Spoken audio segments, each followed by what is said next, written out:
প্রিয় বন্ধুরা, তোমাদের সকলকে স্বাগত জানাই অপূর্ব প্রাইমারি সেন্টার ইউটিউব চ্যানেলে। আজ আমি তোমাদের সঙ্গে তোমরা যারা ক্লাস নবম শ্রেণীতে পড়ো, তোমাদের ক্লাস নবম শ্রেণীর রায় অ্যান্ড মার্টিন এই প্রশ্ন বিচিত্রার থেকে আজ আমি তোমাদের ইতিহাস বিষয়ের পর্ষদ নমুনাকৃত যে প্রশ্নপত্রটি রয়েছে, অর্থাৎ পেজ নাম্বার 388-তে এই প্রশ্ন বিচিত্রার থেকে তোমাদের সমাধান করাবো। বড় প্রশ্ন, ছোট প্রশ্ন সমস্ত। তো ক্লাসটা বড় হবে, 30 থেকে 35 মিনিটের মধ্যে ক্লাসটা করা শেষ করব। পুরো প্রশ্ন সমস্ত কিছু আলোচনা করব। এই পর্ষদ নমুনাকৃত যে প্রশ্নটি রয়েছে তার সমাধান করে দিচ্ছি। চ্যানেলে নতুন থাকলে সাবস্ক্রাইব করে নিও, বেল আইকন অপশানে সেভ রাখো। পরবর্তী সময় তোমরা যারা দেখছো তোমাদের উদ্দেশ্যে বলছি, আমরা একটা প্লেলিস্ট করে দিচ্ছি ইতিহাস বিষয়ের উপর। প্লেলিস্টের ক্লিক করে তোমাদের এই প্রশ্ন বিচিত্রের মধ্যে ফার্স্ট ইউনিট টেস্টকে কেন্দ্র করে যে কটা চ্যাপ্টার রয়েছে সমস্ত চ্যাপ্টারের সমাধান করাচ্ছি, অবশ্যই দেখে নেবে। চলো শুরু করছি আজকের ক্লাস। অবশ্যই কিন্তু চ্যানেলে নতুন থাকলে সাবস্ক্রাইব করে বেল আইকন অপশানে সেভ রাখবে, কোথাও স্কিপ না করে পুরোটা দেখো। দেখো ফার্স্ট এখানে বলা রয়েছে, দেখো বিভাগ ক বলা রয়েছে সঠিক উত্তরটি বেছে নিয়ে লেখো। প্রথম প্রশ্ন কি বলা রয়েছে, একের দাগের প্রশ্ন। দেখো একের এক আর কি, মানে দাগ নাম্বারটা একের দাগ, এইটা মেন দাগ, তার একের দাগ প্রশ্ন যেটা, আমি রাষ্ট্র ফরাসি রাজ্য চতুর্দশ লুইয়ের এই উক্তিটিতে ফুটে ওঠে। উত্তর করবে স্বৈরাচারী রাজতন্ত্রের ধারণা। অপশান বি করবে এক দাগের প্রশ্নের উত্তর।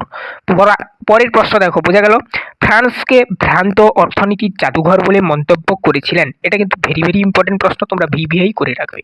দেখো এই প্রশ্নটার উত্তর করবে অ্যাডাম স্মিথ। অ্যাডাম স্মিথ বলেছিলেন ফ্রান্সকে ভ্রান্ত অর্থনীতির জাদুঘর। আর একটা কথা, তোমরা যদি চ্যানেলে নতুন হয়ে থাকো চ্যানেলটাকে কিন্তু অবশ্যই সাবস্ক্রাইব করে নিও, বেল আইকন অপশানে সেভ রাখো। পরবর্তী সময় তোমরা 9-এর পর 10-এ যখন উঠবে, 11-এ যখন উঠবে, 12-এ যখন উঠবে, কলেজে যখন উঠবে এবং সমস্ত প্রকার চাকরি পরীক্ষারও প্রস্তুতি নিতে পারবে। সমস্ত প্রকার স্কুল কলেজের আপডেট পাবে আমাদের চ্যানেল থেকে, একটাই চ্যানেল থেকে। অবশ্যই চ্যানেলটিকে সাবস্ক্রাইব করে রাখো। 3 দাগের প্রশ্ন দেখো কি বলা রয়েছে, থার্ড অ্যাসেটের প্রতিনিধিরা দাবি করেছিল। উত্তর করবে যেটা থার্ড অ্যাসেটের মাথাপিছু ভোটাধিকার, অর্থাৎ অপশান এখানে সি করবে উত্তরটি 3 দাগের প্রশ্নের উত্তর। বোঝা গেল। তারপরে প্রশ্ন দেখো 4 দাগের প্রশ্ন, বস্তিল দুর্গের পতন হয়েছিল। উত্তর করবে অপশান এ 14 জুলাই 1789 খ্রিস্টাব্দে। এখানে খ্রিস্টাব্দ উল্লেখ নেই যদিও বা, তো তোমরা খ্রিস্টাব্দ উল্লেখ করবে, ঠিক আছে। এরপরে প্রশ্ন দেখো, ফরাসি চার্চ আদায় করত। 5 দাগের প্রশ্ন আর কি। উত্তর করবে টাইতরা। তাহলে কি হলো, ফরাসি চার্চ আদায় করত টাইথ। অপশান ডি করবে 5 দাগের প্রশ্নের উত্তর। আচ্ছা 6 দাগের প্রশ্ন দেখো কি বলা রয়েছে, 1804 খ্রিস্টাব্দে ফরাসি সম্রাট ছিলেন। উত্তর করবে নেপোলিয়ান বোনাপার্ট। স্পেলিংটা দেখে রাখবে।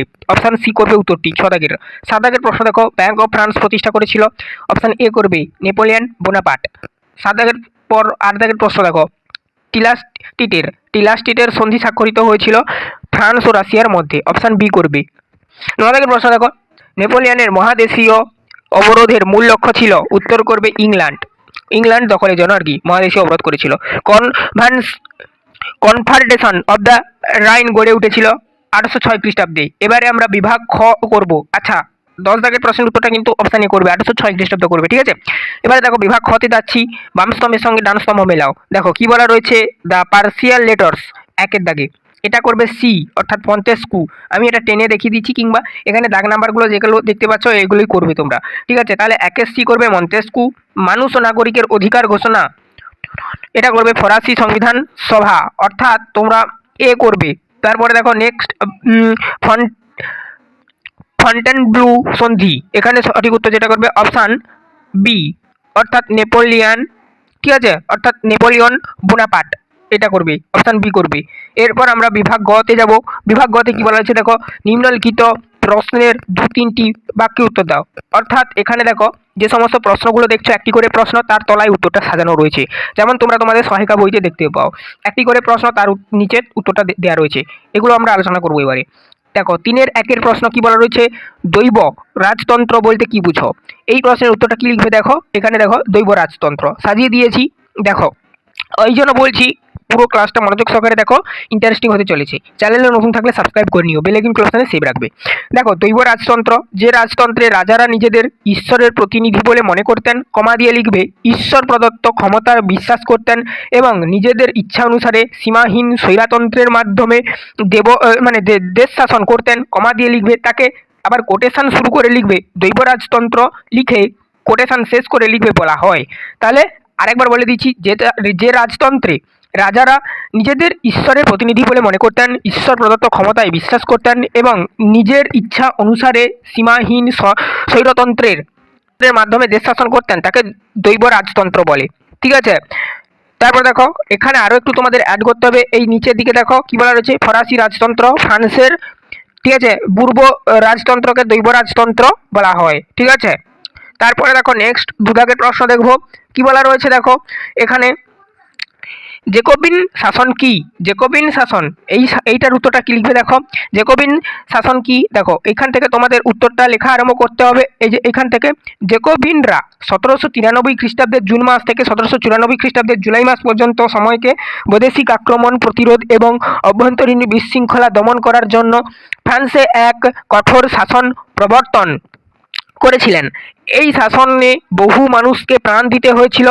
পূর্ণচ্ছেদ দিয়ে লিখবে, সেই জন্য এই শাসনকে সন্ত্রাসের শাসন বলা হয়। আর এটাই হচ্ছে জেকোবিন শাসন। এখানে যে সন্ত্রাসের শাসন বলা হয় বলা রয়েছে না, এটার জায়গায় তোমরা জেকোবিন শাসন বলেও উল্লেখ করতে পারো। ঠিক আছে, এরপরে দেখো নেক্সট প্রশ্ন, হ্যাঁ কি বলা রয়েছে দেখো, কোড নেপোলিয়ান কি? কোড নেপোলিয়ান কি, এই প্রশ্নটার উত্তর এখান থেকে লিখতে হবে। নেপোলিয়ান ফরাসি বিপ্লবের সাম্য এর আদর্শ দ্বারা প্রচলিত পরস্পর বিরোধী ও প্রাকৃতিক, ব্র্যাকেটের মধ্যে লিখতে হবে, ব্র্যাকেট শেষ করবে, তারপরে লিখবে আইনগুলির মধ্যে সামঞ্জস্য বিধান করে সমগ্র ফ্রান্সে এক ধরনের আইন প্রণয়নের উদ্যোগ নেন। পূর্ণচ্ছেদ, তার উদ্যোগে আইন বিশেষজ্ঞদের নিয়ে গঠিত কমিটি সুপারিশ অনুসারে 1804 খ্রিস্টাব্দে ফ্রান্সে নতুন আইনবিধি প্রবর্তিত হয়। লিখে পূর্ণচ্ছেদ দেবে। 1807 খ্রিস্টাব্দে নেপোলিয়ান এর নামকরণ করেন কোড নেপোলিয়ান। কোটেশনের মধ্যেই কোড নেপোলিয়ান শব্দটা তোমরা লিখবে, তারপরে কোটেশন শেষ করে ব্র্যাকেট আরম্ভ করে লিখবে কোড নেপোলিয়ান, ইংলিশে লিখবে, আবার ব্র্যাকেট শেষ করে পূর্ণচ্ছেদ দেবে। এতে বলা হয় আইনের চোখে সকলেই সমান। তাহলে এটাই হচ্ছে মূল জিনিস। আরেকবার বলে দিচ্ছি, নেপোলিয়ান ফরাসি বিপ্লবের সাম্য আদর্শের দ্বারা প্রচলিত পরস্পর বিরোধী রোমান ও প্রাকৃতিক আইনগুলির মধ্যে সামঞ্জস্য বিধান করে সমগ্র ফ্রান্সে এক ধরনের আইন প্রণয়নের উদ্যোগ নেন। তার উদ্যোগে এই আইন বিশেষজ্ঞ নিয়ে গঠিত কমিটি সুপারিশ অনুসারে 1804 খ্রিস্টাব্দে ফ্রান্সে নতুন আইনবিধি প্রবর্তিত হয়। 1807 খ্রিস্টাব্দে নেপোলিয়ান এর নামকরণ করেন কোড নেপোলিয়ান। কোড নেপোলিয়ান এই নামকরণটা করেছিল আর কি। এতে বলা হয় আইনের চোখে সবাই সমান। এরপর দেখো পরবর্তী 4 দাগের প্রশ্ন, বিভাগ গয়ের দেখো, কনফেডারেশন অফ দ্য আইন কেন গঠন করা হয়েছিল? এখানে দেখো উত্তরটা আমি বলে দিচ্ছি, দেখে নাও। এই যে অস্ট্রেলিয়া ও এখানে দেখো এখান থেকে উত্তরটা লিখতে হবে, অস্ট্রিয়া ও প্রুশিয়াকে প্রতিহত করার উদ্দেশ্যে সামনে রেখে নেপোলিয়ান রাইন উপত্যকার রাজ্যগুলিকে নিয়ে আইন রাজ্য সংঘ গড়ে তোলেন 1806 খ্রিস্টাব্দে।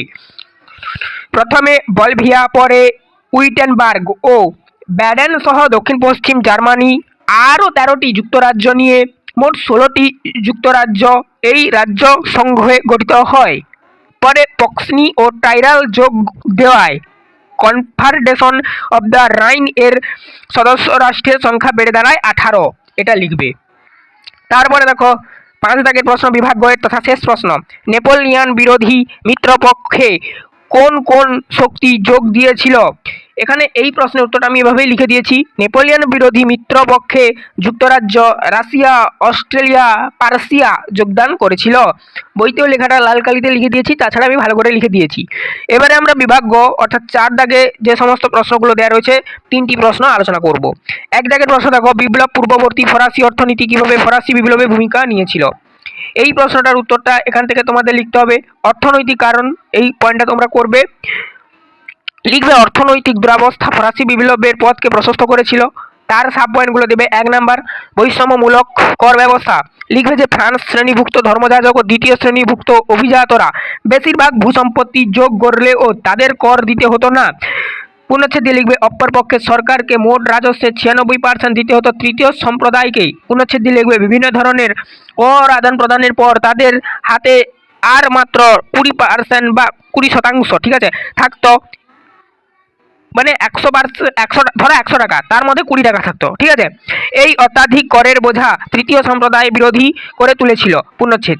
তারপরে দেখো 2 দাগে দেবে পয়েন্টটা, যেটা সাব পয়েন্ট, দ্রব্যমূল্য বৃদ্ধি। ফরাসি বিপ্লবের প্রাককালে জনসংখ্যা বৃদ্ধি ও মুদ্রাস্ফীতি জীবন দুর্বিষহ হয়ে উঠেছিল, বা হয়ে উঠেছিল আর কি, এটাই লিখবে। 3 নাম্বার পয়েন্ট, যেটা সাব পয়েন্ট দেবে, রাজ পরিবারের অতিরিক্ত ব্যয়। ফ্রান্সের পূর্ব রাজ পরিবারের মাত্র অতিরিক্ত ব্যয় ফলে দেশের সামগ্রিক অর্থনীতি ভাঙন দেখা দেয়। পুনচ্ছেদে লিখবে এর ফলে ফরাসি রাজকোষ শূন্য হয়ে পড়ে। 4 নম্বর সাব পয়েন্ট দেবে রাজ্য কর আরোপের চেষ্টা। এই পয়েন্টের পরিপ্রেক্ষিতে লিখবে রাজ পরিবারের বিলাসিতা, কমা দিয়ে লিখবে যুদ্ধের প্রচুর অর্থ ব্যয়, কমা দিয়ে লিখবে রাজকোষে অর্থশূন্যতা প্রভৃতির কারণে ফ্রান্সের রাজা ষোড়শ লুই অর্থ সংগ্রহ করার জন্য সচেষ্ট হয়েছিল। পুনচ্ছেদে লিখবে এই অর্থ সংগ্রহের জন্য তিনি দরিদ্র তৃতীয় শ্রেণীর উপর নতুন নতুন কর আরোপ করতে থাকেন। কমা দিয়ে লিখবে যার ব্যয় বহন করা সাধারণ মানুষের পক্ষে অসম্ভব ছিল, মানে কটা আদায় করার জন্য নতুন নতুন নিয়ম চালু করেছিল সাধারণ মানুষের ওপর আর কি। পুনচ্ছেদ দিয়ে লিখবে ফলে মানুষ বিরোধী হয়ে ওঠে। তারপরে লিখবে ব্যয়বহুল যুদ্ধ। চতুর্দশ ও পঞ্চদশ, অর্থাৎ এটা তোমরা 5 নাম্বার পয়েন্ট করবে, ঠিক আছে, তথা শেষ পয়েন্ট। কি করবে এই পয়েন্টের পরিপ্রেক্ষিতে? চতুর্দশ ও পঞ্চদশ লুই বিভিন্ন ব্যয়বহুল যুদ্ধে অংশ নিয়ে বিপুল অর্থ ব্যয় করেন। পুনচ্ছেদে লিখবে এরপর ষোড়শ লুই আমেরিকার স্বাধীনতার যুদ্ধে সাহায্যে প্রতিশ্রুতি দিলে আবারও বিপুল অর্থ ব্যয় হয়। পুনচ্ছেদ দিবে এর ফলে দেশের অর্থনৈতিক সংকট দেখা দেয়। ঠিক আছে, তো এই অবধি লিখবে, তোমরা লিখে শেষ করবে এই প্রশ্নটার উত্তর লেখা। তারপরে দেখো নেক্সট 2 দাগের প্রশ্ন, অর্থাৎ বিভাগ ঘয়ের 2 এর প্রশ্ন। ফরাসি বিপ্লবে সাধারণ মানুষের যোগদান এই বিষয়ের উপর একটি টিকা লিখতে বলেছে তোমাদেরকে। কি বলা রয়েছে দেখো, ফরাসি বিপ্লবে সাধারণ মানুষের যোগদান লিখবে যে গ্রামীণ জনতার ভূমিকা। প্রথম নম্বর পয়েন্ট তোমরা এটা করবে, ফরাসি বিপ্লবে গ্রামীণ জনতার ভূমিকা। সাধারণ মানুষ মানেই গ্রামীণ জনতা, ঠিক আছে। তো দেখো কি লিখবে, এইখান থেকে লেখাটা স্টার্ট করবে। ফরাসি বিপ্লবে গ্রামীণ জনতার ভূমিকা ছিল অত্যন্ত উল্লেখযোগ্য। পুনচ্ছেদ দিয়ে লিখবে বস্তির দুর্গ অভিযান গ্রামের কৃষকদের উৎসাহিত করে। পুনচ্ছেদ দিয়ে লিখবে তারা অত্যাচারী সামন্ত প্রভুদের ঘরবাড়ি ধ্বংস করে। কমা দিয়ে লিখবে দলিলপত্র পুড়িয়ে ব্যাপক ও ভয়াবহ আন্দোলন করেছিল। তারপরে পয়েন্ট দেবে আতঙ্ক। মহা আতঙ্ক কি জিনিস দেখো, এই প্রসঙ্গে লিখতে হবে এই আন্দোলনের ফলে সৃষ্টি হয়েছিল মহা আতঙ্ক। অর্থাৎ মহা আতঙ্ক, ঠিক আছে, অর্থাৎ গ্রেট ফেয়ার। প্রাণের ভয়ে শহরে পালিয়ে গিয়েছিল অনেক। পুনচ্ছেদ দিয়ে লিখবে এইভাবে গ্রামাঞ্চলে কৃষক বিদ্রোহ সফল হয়েছিল। তারপরে পয়েন্ট করবে শ্রমিক শ্রেণী। কি লিখবে পরবর্তী পয়েন্টের পরিপ্রেক্ষিতে আবার লুব্রাস। লুব্রাস মানে এটা ইংরাজিতেই লেখা রয়েছে লুব্রাস। এর মতে নিত্য বাহার্য জিনিসের দাম কমলেও দিনমজুর ও শিল্প শ্রমিকদের মজুরি বাড়েনি। কমা দিয়ে লিখবে যা তাদের বিপ্লবের পথে নিয়ে যায়, মানে যুদ্ধ করতে বাধ্য করেছিল বা বিপ্লব করতে বাধ্য করেছিল। মন্তব্য খাদ্যভাব, অর্থভাব, দুর্ভিক্ষ ও অজন্মার ফলে প্রতি গ্রাম যখন বারুদের স্তূপে পরিণত হয়েছিল। কমা দিয়ে লিখবে তখন ফরাসি সমাজে নিচু তলার মানুষ স্বৈরাচারী রাজতন্ত্র। কমা দিয়ে লিখবে অভিজাতন্ত্রের অত্যাচার। কমা দিয়ে লিখবে যাজকদের দুর্নীতি। কমা দিয়ে লিখবে সামন্ততন্ত্রের শোষণ ও অত্যাচারের বিরুদ্ধে বিদ্রোহ করে ফরাসি রাজতন্ত্র ও অভিজাত সমাধি রচনা হয়েছিল।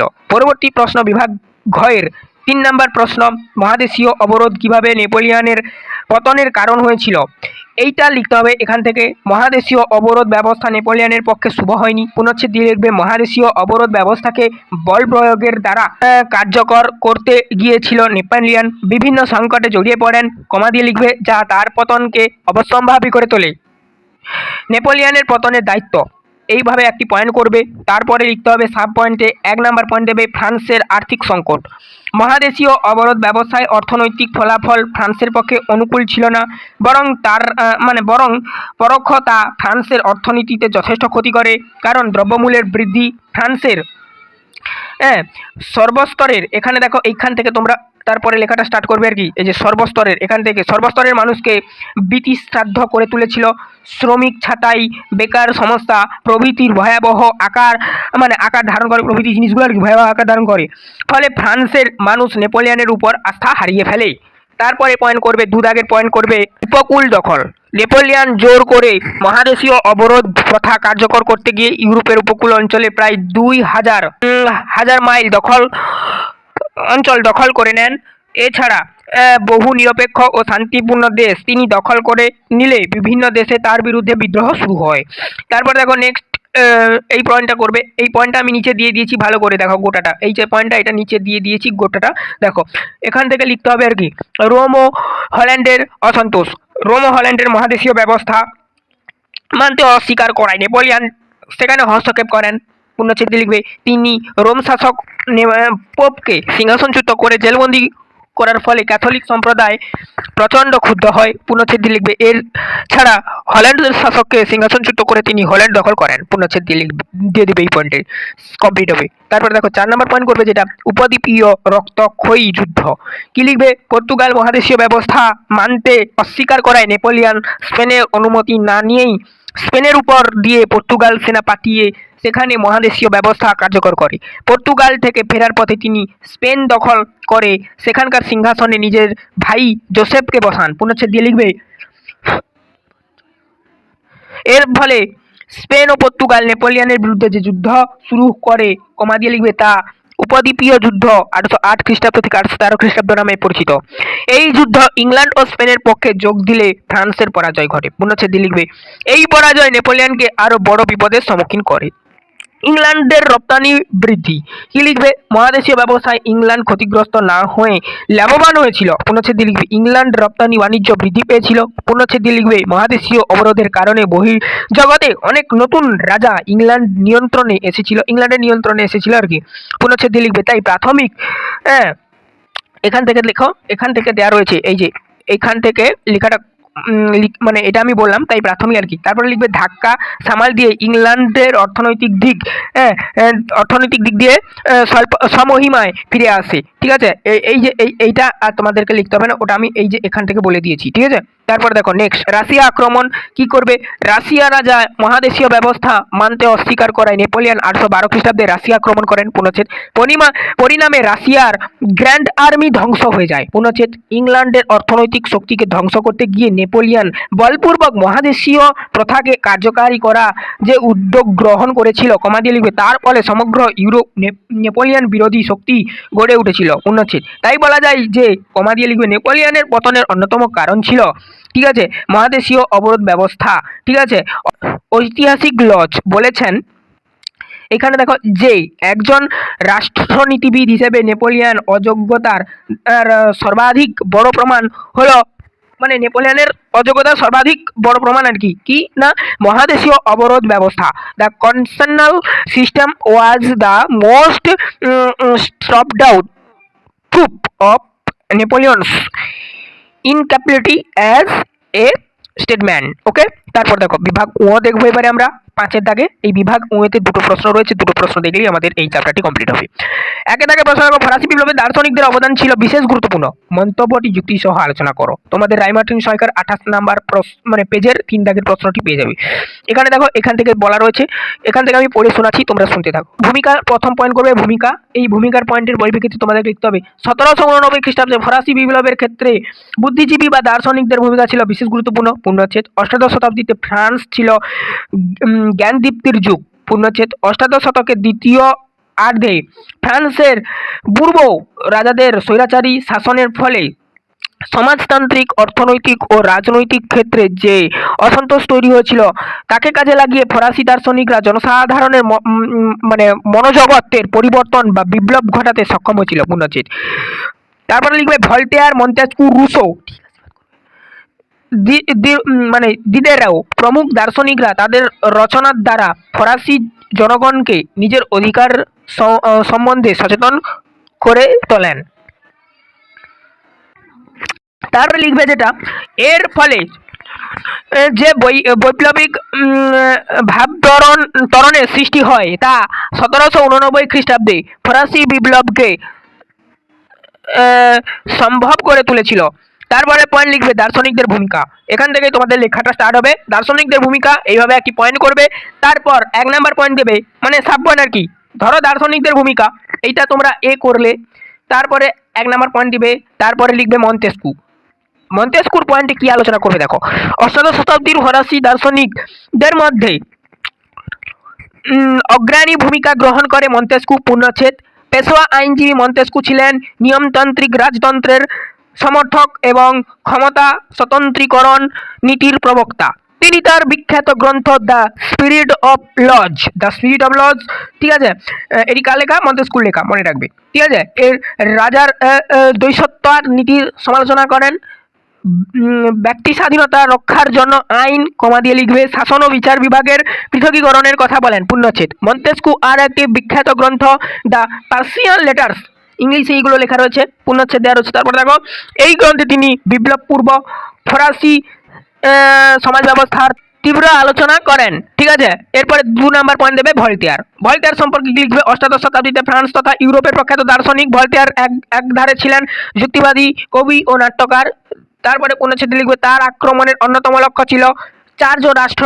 পূর্ণচ্ছেদে লিখবে তিনি চার্চের দুর্নীতি ও ভ্রষ্টাচার সম্পর্কে উল্লেখ করে ফরাসি স্বৈরাচারী রাজতন্ত্রের তীব্র আলোচনা করেন। পূর্ণচ্ছেদে লিখবে তিনি ক্যাথলিক গির্জাকে বিশেষ অধিকারপ্রাপ্ত উৎপাত বলে অভিহিত করেন। পূর্ণচ্ছেদে লিখবে ভলতেয়ারের দুটি বিখ্যাত গ্রন্থ কাঁদিদ অর্থাৎ ক্যান্ডি যেটাকে বলা হয় ইংলিশে, আর বাংলায় কাঁদিদ, ঠিক আছে, ও লেতার ফিজিওফিলিক ইংলিশে আবার দেওয়া রয়েছে ব্র্যাকেটের মধ্যে। তারপরে পূর্ণচ্ছেদ দেওয়া রয়েছে এই গ্রন্থ দুটিতে তিনি ধর্মীয় রাজনীতি ও কুসংস্কারের বিরুদ্ধে প্রতিবাদ করেন। এরপরে 3 নম্বর পয়েন্ট তোমরা করবে রুসো। এই সম্পর্কে কি বলবে? অষ্টাদশ শতাব্দীর দার্শনিকদের মধ্যে সর্বাপেক্ষা বৈপ্লবিক ছিলেন রুসো, মানে বৈপ্লবিক দার্শনিক। পূর্ণচ্ছেদ দিয়ে লিখবে ফরাসি বিপ্লবের জনক বলা হয়। পূর্ণচ্ছেদ দেবে তারপরে আবার রুসো ছিলেন নতুন সমাজ গঠনের পথপ্রদর্শক। পূর্ণচ্ছেদ দেবে তার রচিত বিখ্যাত গ্রন্থ হলো সামাজিক চুক্তি, সোশ্যাল কন্ট্রাক্ট এবং অসাম্যের সূত্রপাত, অরিজিন অফ লিকুইডিটি। পূর্ণচ্ছেদ ব্যাকেটের মধ্যে অরিজিন অফ লিকুইডিটি ইংলিশে লেখা রয়েছে, তারপরে পূর্ণচ্ছেদ দেওয়া রয়েছে। বোঝা গেল? সামাজিক চুক্তি গ্রন্থের রুসো বলেন যে কমা দিয়ে লিখবে মানুষ মুক্তি ও নিরাপত্তার জন্য সামাজিক চুক্তির মাধ্যমে জনগণ রাষ্ট্র ও সমাজ গঠন করবে। পূর্ণচ্ছেদ তার মতে কমা দিয়ে লিখবে জনগণই হলো রাষ্ট্রীয় শক্তির উৎস এবং তারাই সার্বভৌম ক্ষমতার অধিকারী। পূর্ণচ্ছেদ জনগণের ইচ্ছা অনুযায়ী চুক্তির মাধ্যমে রাজা শাসন ক্ষমতা লাভ করেন। তারপরে দেখো নিচে রয়েছে অসাম্যের সূত্রপাত গ্রন্থে তিনি বলেন মানুষ স্বাধীন হয়ে এবং সমান অধিকার নিয়ে জন্মায়, মানে স্বাধীন হয়ে জন্মায় এবং সমান অধিকার নিয়ে জন্মায়, তিনি বলেন আর কি। কিন্তু বৈষম্যমূলক সমাজ ব্যবস্থা তাকে দরিদ্র ও পরাধীন করে। পূর্ণচ্ছেদ দেবে এক কথায় স্বৈরাচারী রাজতন্ত্রের বিরোধিতা করে রুশো সকল জনগণের সাম্য ও স্বাধীনতার কথা বলেছেন। পরবর্তী পয়েন্ট 4 নম্বর পয়েন্ট দিতে হবে। দেখো দিদারো ও এলবার্ট এই সম্পর্কে বলবে ফরাসি দার্শনিক দিদারো দ্য এমব্লাট 35 খণ্ডের একটি বিশ্বকোষ সংকলন করেন। তাহলে 35 খণ্ডের একটা বিশ্বকোষ সংকলন করেন কত খ্রিস্টাব্দে? 1751 থেকে 1780 খ্রিস্টাব্দের মধ্যে এটি তৈরি করেন এবং প্রকাশ করেন। 35 খণ্ডের বিশ্বকোষ আর কি, মানে একটা গ্রন্থ। সমাজ বিজ্ঞান সাহিত্য প্রভৃতিতে সমৃদ্ধ এই বিশ্বকোষ গঠন করে। ঠিক আছে, ফরাসিদের চিন্তাধারার ব্যাপক আলোড়ন সৃষ্টি করে। আগে তোমরা টেক্সট বইগুলো খুঁটে খুঁটে পড়বে, না হলে এই সমস্ত প্রশ্নগুলো বুঝতে পারবে না। ঠিক আছে, তারপরে দেখো কি বলা রয়েছে, পূর্ণচ্ছেদ দিয়ে লিখবে দিদারো বলেছেন মানুষ তার চারপাশের ব্যবস্থাকে নিয়ন্ত্রণ ও পরিবর্তন করতে পারে বলেই সে জীবজগতে শ্রেষ্ঠ। পূর্ণচ্ছেদ দিয়ে লিখবে তার কথায় উদ্বুদ্ধ হয়ে ফরাসি জাতি নিজ ভাগ্যকে নিয়ন্ত্রণ করতে তৎপর হয়ে ওঠে। পরবর্তী পয়েন্ট কি লিখবে? দেখো 5 দাগের পয়েন্ট করবে ফিজিওক্রাস্ট, ইনিও একজন ইনাদের মতন দার্শনিক। ঠিক আছে, এখানে দেখো এই প্রসঙ্গে কি বলবে, ফরাসি বিপ্লবের প্রাককালে ফিজিওক্রাস্ট নামে একজন অর্থনীতিবিদ, আচ্ছা ইনি কিন্তু অর্থনীতিবিদ, ঠিক আছে, আবির্ভাব হয় মানে ফিজিওক্রাস্টের। এরা অর্থনৈতিক ক্ষেত্রে সরকারি নিয়ন্ত্রণ পরিবর্তন, অবাধ বাণিজ্য ও শিল্প বেসরকারি গণদের পক্ষপাতিত ছিলেন। ঠিক আছে, এই গোষ্ঠীর অন্যতম নেতা ছিলেন কুয়েসনে। ঠিক আছে, এবারে দেখো পরবর্তী পয়েন্ট করবে দার্শনিকদের ভূমিকা মূল্যায়ন। ফরাসি বিপ্লবে সংগঠিত হওয়ার ক্ষেত্রে দার্শনিকদের ভূমিকা কতটা ছিল তা নিয়ে ঐতিহাসিকদের মধ্যে মতপার্থক্য আছে। ঐতিহাসিক দার্শনিকদের ভূমিকার পক্ষে ও বিপক্ষে নানান যুক্তি ছিল। এবারে দেখো পক্ষে যুক্তি বিপক্ষে যুক্তি দিয়ে আমাদের এই প্রশ্নটার উত্তর শেষ হবে, 1 দাগের প্রশ্নের আর কি। দেখো কি বলবে পক্ষের যুক্তির ক্ষেত্রে, রাইকার টেইন প্রমুখ ঐতিহাসিক মনে করেন ফরাসি দার্শনিকদের ধারণা নেতৃত্ব স্থানীয় শিক্ষিত সম্প্রদায়ের মধ্যে আলোড়ন সৃষ্টি করেছিল। পূর্ণচ্ছেদ লিখবে তারা সমালোচনা ও বক্তৃতার মাধ্যমে সর্বসাধারণের মধ্যে দার্শনিক চেতনার প্রসার ঘটেছিল। পূর্ণচ্ছেদ লিখবে প্রকৃতপক্ষে দার্শনিকরাই রাজতন্ত্রের বিরুদ্ধে ফরাসি জাতির মানসিক ক্ষেত্রে প্রস্তুতির কাজ সম্পূর্ণ করেছিল। এরপরে বিপক্ষের যুক্তি তোমরা দেবে কি? দেখো কিন্তু ডেভিড থমসন সহ বেশ কিছু ঐতিহাসিকদের মতে কমা দিয়ে লিখবে ফরাসি বিপ্লবে দার্শনিকদের বিশেষ ভূমিকা ছিল না, কারণ দার্শনিকদের বক্তব্য বোঝার ক্ষমতা সাধারণ মানুষদের ছিল না, মনে হচ্ছে দেবে। তাই তাদের আদর্শ সাধারণ মানুষের তেমনভাবে প্রভাবিত করতে পারেনি, মানে আদর্শটা প্রভাবিত করতে পারেনি, সাধারণ মানুষের ক্ষেত্রে প্রভাব ফেলেনি আর কি। মন্তব্য দিয়ে লেখাটা শেষ করবে, অর্থাৎ উপসংহার যেটা। সুতরাং একথা বলা যায় যে, কমা দিয়ে লিখবে ফরাসি বিপ্লবে সামাজিক, কমা দিয়ে লিখবে অর্থনৈতিক ও রাজনৈতিক পটভূমি দার্শনিকদের দ্বারা সৃষ্ট না হলেও শিক্ষিত বুর্জোয়া শ্রেণীর উপর দার্শনিকদের রচনা বিশেষ প্রভাব ছিল, কমা দিয়ে লিখবে, যা প্রচলিত ব্যবস্থা সমাজ করে ফরাসি বিপ্লব ঘটাতে পরোক্ষভাবে সহায়তা করেছিল। এরপর দেখো বিভাগ ওর শেষ প্রশ্ন তথা এই চ্যাপ্টারের এই মধ্যশিক্ষা পর্ষদের যে নমুনা প্রশ্নপত্রটা, এটা শেষ প্রশ্ন। কোড নেপোলিয়নের বিষয়ে একটি টিকা লেখো, শত দিবসের রাজতত্ত্ব বলতে কি বোঝো। দেখো কোড নেপোলিয়ন এখান থেকে তোমাদের লিখতে হবে, কোড নেপোলিয়ন এখান থেকে তোমরা লেখাটা স্টার্ট করবে। নেপোলিয়ন ফ্রান্সে প্রচলিত বিভিন্ন আইন বাতিল করে সমগ্র ফ্রান্সের জন্য যে আইন সংহিতা কার্যকর করেছিল তা কোড নেপোলিয়ন নামে পরিচিত। নেপোলিয়ন সর্বাপেক্ষা উল্লেখযোগ্য কীর্তি হলো ফরাসি বিপ্লবের আদর্শ পরিপ্রেক্ষিতে কোড নেপোলিয়ন প্রণয়ন। তার এই কৃতিত্বের জন্য তাকে দ্বিতীয় জাস্টিসিয়ান বলা হয়। ঠিক আছে, পূর্ণচ্ছেদগুলো কমাগুলো কোথায় রয়েছে তোমরা একটু দেখে নাও, আর আমি বলছি না। তারপর দেখো প্রবর্তনের কারণ। আইন সংহিতা প্রবর্তনের আগে ফ্রান্সের বিভিন্ন প্রদেশে বিভিন্ন ধরনের আইন বিধি প্রচলিত ছিল, পূর্ণচ্ছেদ। এই আইনগুলি ছিল বৈষম্যমূলক, পরস্পর বিরোধী এবং যুগের অনুপযোগী।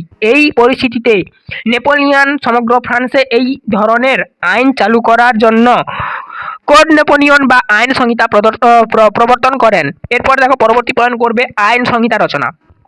নেপোলিয়ন আইন সংহিতা রচনা করার জন্য ফ্রান্সের 4 জন বিশিষ্ট আইনজ্ঞকে নিয়ে একটি কমিশন গঠন করেন, পূর্ণচ্ছেদ লিখবে। এই আইন কমিশনার 4 বছরে 1800 থেকে 1804 খ্রিস্টাব্দ 4 বছর আর কি অক্লান্ত চেষ্টায় একটি আইনবিধি সংকলন করেন, পূর্ণচ্ছেদ দিয়ে লিখবে। আইনে বিভিন্ন বিষয় নিয়ে আলোচনা করার জন্য মোট 84টি অধিবেশন বসে। এর মধ্যে নেপোলিয়ন মানে বসের পর পূর্ণচ্ছেদ দেবে, তারপরে লিখবে এর মধ্যে নেপোলিয়ন 36টি অধিবেশনে সভাপতিত্ব করেন নিজে, পূর্ণচ্ছেদ দিয়ে লিখবে। নেপোলিয়ন 1807 খ্রিস্টাব্দে এই আইন সংহিতার নামকরণ করেন কোড নেপোলিয়ন, পূর্ণচ্ছেদ দেবে। 2287টি আইন সংবলিত এই আইন সংহিতাটি 3 ভাগে বিভক্তিত, হাইফেন দিয়ে লিখবে 1 দেওয়ানি আইন, কমা দিয়ে লিখবে 2 ফৌজদারি আইন ও 3 বাণিজ্যিক আইন। বৈশিষ্ট্য। ফরাসি বিপ্লবের সাম্য, মৈত্রী ও স্বাধীনতার আদর্শে রচিত নেপোলিয়নের আইন সংহিতার বৈশিষ্ট্যগুলি হলো: 1 আইনের দৃষ্টিতে সকলেই সমান, 2 যোগ্যতা অনুযায়ী সরকারি চাকরিতে নিয়োগ, 3 সামন্ততান্ত্রিক বৈষম্য বিলুপ্তি। এগুলো দেখো কমাগুলো কিন্তু প্রত্যেকটি পয়েন্টের লেখার শেষে রয়েছে, ঠিক আছে। তারপরে আবার দাগ নাম্বার দিয়ে পয়েন্টটা নতুনভাবে আরম্ভ হয়েছে। 4 নম্বর পয়েন্ট ব্যক্তি স্বাধীনতা ও সম্পত্তির অধিকার স্বীকৃতি প্রভৃতি, পূর্ণচ্ছেদ। এই আইন সংহিতা হলো উদারনীতিবাদ, কমা দিয়ে লিখবে প্রচলিত প্রথা, কমা দিয়ে লিখবে স্বাভাবিক ন্যায়নীতি ও রোমান আইন সংমিশ্রণের ও সমন্বয়, পূর্ণচ্ছেদ। ঐতিহাসিক লেফেরভর এই আইনবিধিকে ফরাসি সমাজের বাইবেল এর সঙ্গে তুলনা করেছেন। তারপরে দেখো শতদিবস রাজতত্ত্ব, যেটা লিখতে বলেছিল ওই প্রশ্নটার উত্তর, দ্বিতীয় নম্বর যে প্রশ্নটা কাটিং প্রশ্ন ছিল। 1814 খ্রিস্টাব্দে মার্চ মাসে নেপোলিয়ন শত্রুপক্ষের হাতে পরাজিত হন এবং তার এলবা দ্বীপে নির্বাসন দেওয়া হয়, মানে তাকে এলবা দ্বীপেই নির্বাসন দেওয়া হয় আর কি, পূর্ণচ্ছেদ দিবে। এলবা দ্বীপের নির্বাসিত নেপোলিয়ন হতাশায় ভেঙে পড়েননি।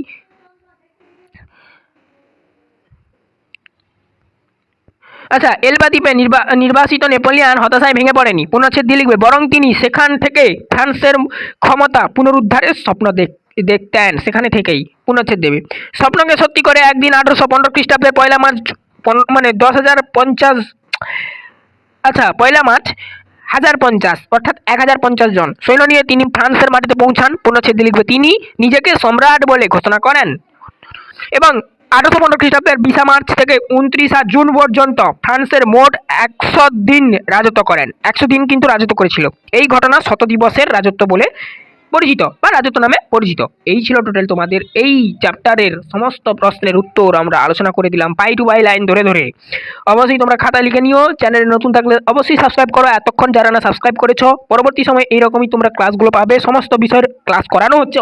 অবভিয়াসলি আমাদের বাংলা কমপ্লিট মানে দুটো মডেল সেট করিয়ে দিয়েছি, ভূগোল করিয়ে দিয়েছি, সেগুলো দেখবে। প্লেলিস্টগুলো আমি দিয়ে দিচ্ছি এই ভিডিও ডেসক্রিপশানে, তোমাদের সাবজেক্ট ওয়াইজ নাম লিখে অবশ্যই চেক আউট করো, ঠিক আছে।